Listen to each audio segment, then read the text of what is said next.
The Balvenie is one of the most famous names in Scotch whisky, and today I'm starting a series of reviews on the Speyside Distillery's main expressions. Do they live up to expectations? Stay tuned as I start off with the 12-year-old DoubleWood. What's up, whisky lovers? I'm Big Al and this is Whisky Straight, where I review whiskies from all over the world and give you my thoughts straight up and not watered down. So today I'm starting off a series of 3 reviews where I focus on the core range of the Balvenie distillery in Speyside. Starting it off with the 12-year-old DoubleWood, just a little sample here, and then I'm going to follow on with the 14-year-old Caribbean Cask and then the 17-year-old DoubleWood. And this all stems from a little sample pack here that Mrs. Al bought me for Christmas and for which I am very thankful. Now, I haven't had Balvenie for a long time.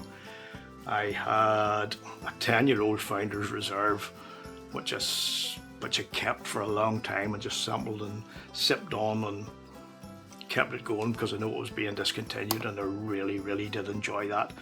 But I haven't since then delved into any Balvenie, so I thought the time was just right now, so I'll just get into it and go through the range now that I've got the samples and see if after trying these there's maybe a bottle or two I would like to buy. So I'm not going to go into too much of the history of the Balvenie. As usual, I'll pop a few links down below. You can look at it yourselves if you're interested and take it from there. But what we do know about the Balvenie is that they do things in the traditional way, to do everything in-house, and that's to be admired. Why is it DoubleWood? Well, the DoubleWood refers to the fact that the whisky is actually matured for 12 years in Axe bourbon casks, and then it's transferred to Spanish Axe Oloroso sherry casks. It stays there for an additional 9 months, and then after that the whisky is transferred into large tuns, as they call, for another 3 to 4 months, where the liquid can marry together, and then what you've got here is the final expression. So let's get right on into it and start off with the nosing. Sláinte.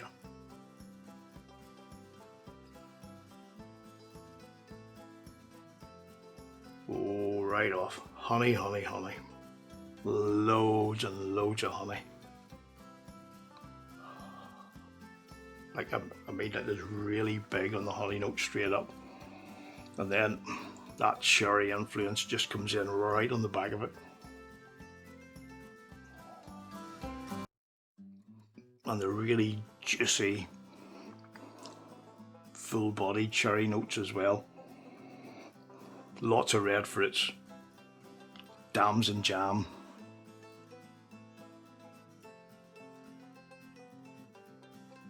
And now it's becoming a wee bit floral as well.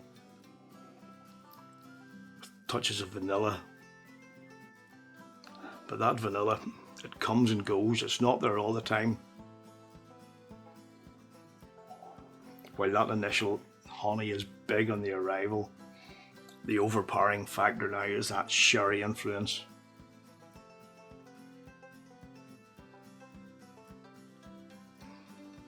And it's probably a wee bit difficult for me to say, because as anybody that's followed the channel now for a while knows that I'm a real lover of the big sherry bombs, the sherry monsters, but it's almost like that sherry influence is nearly overpowering, and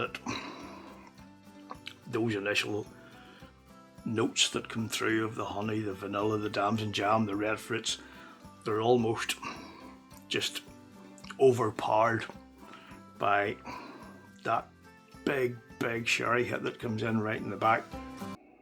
It just sort of like swamps it all.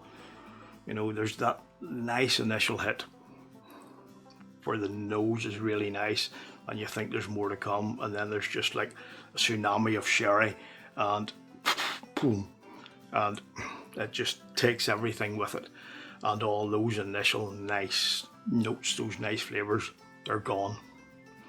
So let's get right on with the palate and see if we can redeem ourselves a bit with the taste. Sláinte. Big hint of juicy, fruity sherry straight up. Big on the arrival. It's like that tsunami from the nose is there, but some of the fruitiness, the nice flavours come through, and there is a nice wee burst of heat there as well. It kind of overtakes the sherry, but just briefly before it mellows, and once again it becomes damson jam. And then as it goes across the palate, comes to the back, there's a touch of char, unsweetened coffee, unsweetened black coffee, some plum, and it's like plum that's been like held over a campfire. It's got that blackening around it, and it is quite bitter. I don't think I've got such a big range of flavours before in a whisky, right off where it normally, if you're going and you're sipping through it and you're taking your time, you can get variations, but this is just like a up here and then whoa, right the way down from the nice heights of the juiciness, full flavour, right down to the dark depths of bitterness. But we'll give it another go on the second sip and see what we get. A wee touch of that initial fruitiness. The sherry comes through again initially, but even more than on the first sip, that char is dominant now. It's charcoal, it's burnt nuts, it's raisins scattered with burnt embers and wood.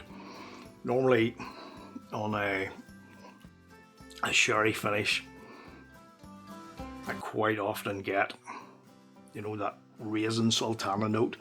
It's like they're soaked in sherry, they're rich, they're vibrant, a lot of flavour here, but this time it's like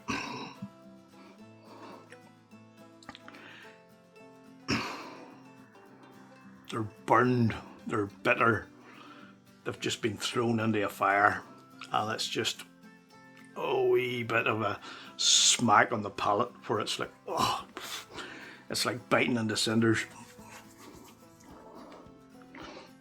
It's, I don't know, there is still a wee bit of the sherry around the edges, but that dominance of the char and the bitterness and the dark side of things is just a wee bit overpowering. So let's go again. And once again, some sherry influence does come through, but that darkness, that bitterness, the tannic edge of things, it just takes over.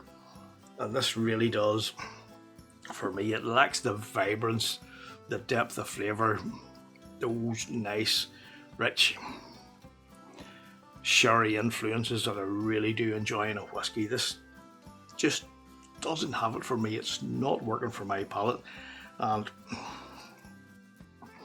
it's just not doing it for me. So now on to the finish. I find it medium to long. Initially it feels as if it's just going to be medium with those flavours, but when you get that char, the darkness, the bitterness in there with a bit of that burn, it kind of clings to the palate. It makes the palate dry, and it just, for that reason, becomes that wee bit longer, and in my opinion, not altogether pleasant. Now, you've probably gathered from the tone of the review that this DoubleWood 12 really isn't my thing. You may well enjoy it, but As we all know, whiskey's subjective. It just doesn't do it for me. It doesn't suit my palate, and it really just does not float my boat. So for that reason, and like all my reviews, I'm very honest, it's my personal opinion, this comes in at the top end of the mediocre range with a score of 79, and that's just the way it is. But anyway, let me know in your comments down below if you've had the DoubleWood, the 12-year-old, what you think about it. Do you think I'm being fair? Do you think I'm being overly harsh? Or am I right on the money? Just let me know. I'm always interested to hear your thoughts, because that's what whiskey's all about. It's about bringing people together. It's about discussing things, and at the end of the day, we all like different things. So please let me know your thoughts. And while you're at it, please don't forget to hit the like button and to subscribe. And remember, when you subscribe, if you want to, that is, don't forget to ring that bell so that you can keep up to date with all future reviews and a few other things that I've got in the pipeline. Now, talking about that, I've finally got over that 200 subscriber mark, so thank you guys for all your support. For my long-term subscribers, thanks for sticking with me. To you guys, thanks for joining me on my spiritual odyssey, and I hope you'll stay, and others will join so we can keep this going together. And cheers, it really does mean a lot to me.